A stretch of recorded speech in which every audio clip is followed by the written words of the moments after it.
Yes. Yes. The way he spoke, the way he laughed, the way he walked, certainly the way he danced, the way he talked trash.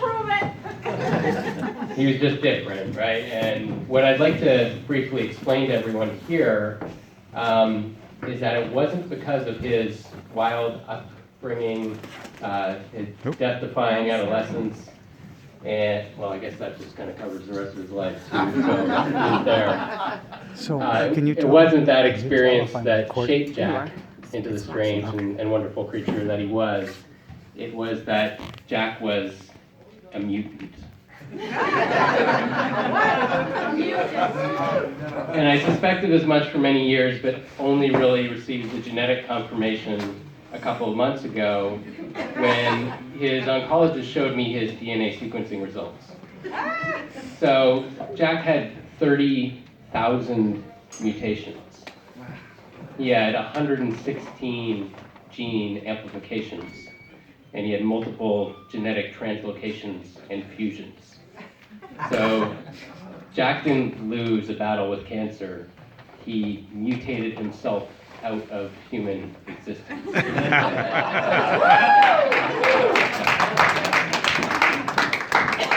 But while Jack was here, he gave, I'm sure most of us, many of our most ridiculous and silly and unforgettable moments. So I'll go through a couple of my favorites. So in 2010, I told Jack that I had applied for a stimulus grant. And he asked what for, and I explained, and he thought that that was kind of cool. But then he decided to come up with his own idea for a stimulus grant. And so he proposed developing a company that specialized in field testing breast augmentation procedures. Because that would definitely be stimulating.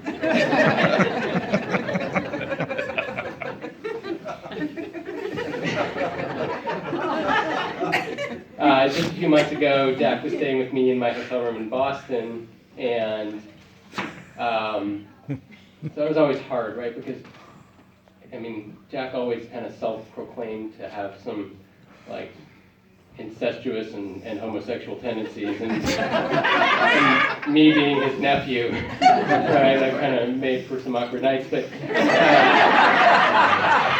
the middle of the night, Jack always did the weirdest shit in the middle of the night, right? So in the middle of the night, I wake up because Jack said, "I'm having an emergency." And I kind of jump up and I'm like, "What?" And he goes, I'm having an emergency." And I said, what kind? And he holds up a little packet and he goes, "Orange." And he was mixing an emergency into a glass of Jack Daniels.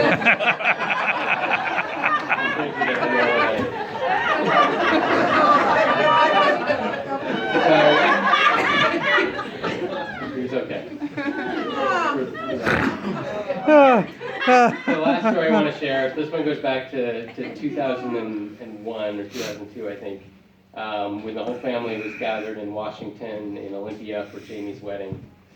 And we were hanging out in a hotel room, and Jack suggested, let's go out on the balcony and smoke a joint.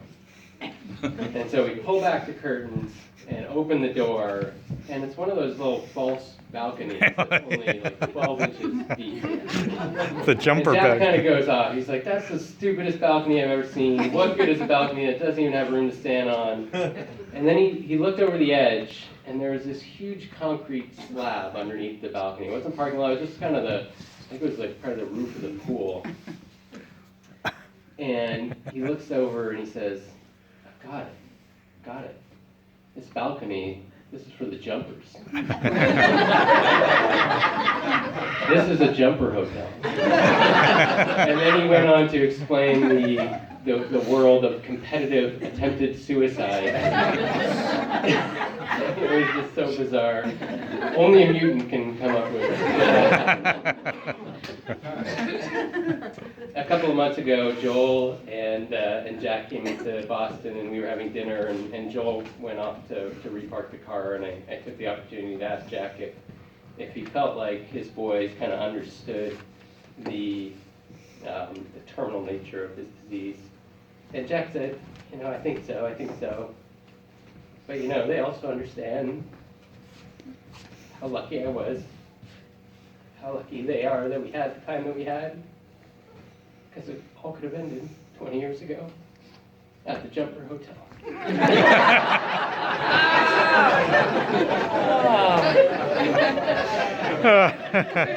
can imagine Jack's kind of little wry smile. So, anyway, Jack liked to claim to be the world champion at pretty much anything he could play at. Fantasy, cards, checkerboard, backgammon, fantasy football, and I know I kicked his ass just recently on that. The Michigan book. I know, he gave me a penalty. The what? penalty in The Michigan book. Michigan book. I have no idea what that means. Never mind. But his superpower, his unique kind of freakish ability that pulls through his spirit was that he was the world champion friend. Oh, yeah.